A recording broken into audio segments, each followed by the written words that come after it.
Chaque jour, Charles et Carole vous présentent la leçon de l'école du sabbat.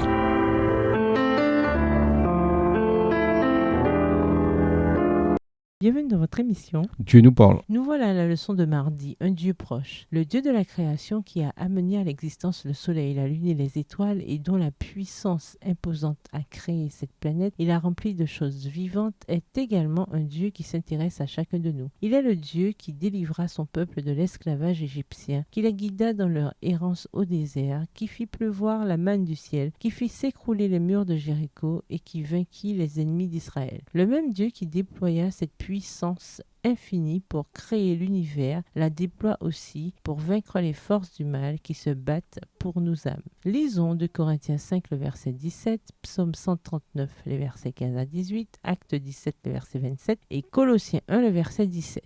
Que nous enseignent ces versets sur la proximité de Dieu? 2 Corinthiens 5, verset 17. Si quelqu'un est en Christ, il est une nouvelle créature. Les choses anciennes sont passées. Voici, toutes choses sont devenues nouvelles. Psaume 139, les versets 15 à 18. Mon corps n'était point caché devant toi lorsque j'ai été fait dans un lieu secret, tissé dans les profondeurs de la terre. Quand je n'étais qu'une masse informe, tes yeux me voyaient, et sur ton livre étaient tous inscrits les jours qui m'étaient destinés avant qu'aucun d'eux existât. Que tes pensées, ô Dieu, me semblent impénétrables, que le nombre en est grand. Si je les compte, elles sont plus nombreuses que les grains de sable. Je m'éveille et je suis encore avec toi. Acte 17, verset 27. Il a voulu qu'ils cherchassent le Seigneur et qu'ils s'efforçassent de le trouver en tâtonnant, bien qu'il ne soit pas loin de chacun de nous. Colossiens 1, le verset 17. Il est avant toute chose et toute chose subsiste en lui. Les théologiens parlent de la transcendance de Dieu, cette idée que Dieu existe au-dessus et en dehors de toute la création. Mais ils parlent également de l'immanence de Dieu. C'est l'idée que Dieu, d'une manière ou d'une autre, existe dans notre monde. Et, comme le montre l'histoire biblique, qu'il est également très impliqué dans ce monde. Et ce, de manière complexe et intime. Bien que le Seigneur demeure dans une hauteur sacrée, il est également avec celui qui est écrasé et dont l'esprit est abaissé. Ésaïe 57, verset 15. Comme Jésus lui-même l'a dit, en parlant de ses fidèles disciples, « Moi en eux et toi en moi, pour qu'ils soient accomplis dans l'unité et que le monde sache que c'est toi qui m'as envoyé et que tu les as aimés comme tu m'as aimé. » Jean 17, verset 23. Peut-on faire plus proche et plus intime? La grande nouvelle à propos de notre Dieu, c'est que sa grandeur et sa puissance sont si vastes qu'elles traversent le cosmos pour atteindre chacune de nos vies. Il promet de nous recréer, de nous façonner et de nous transformer,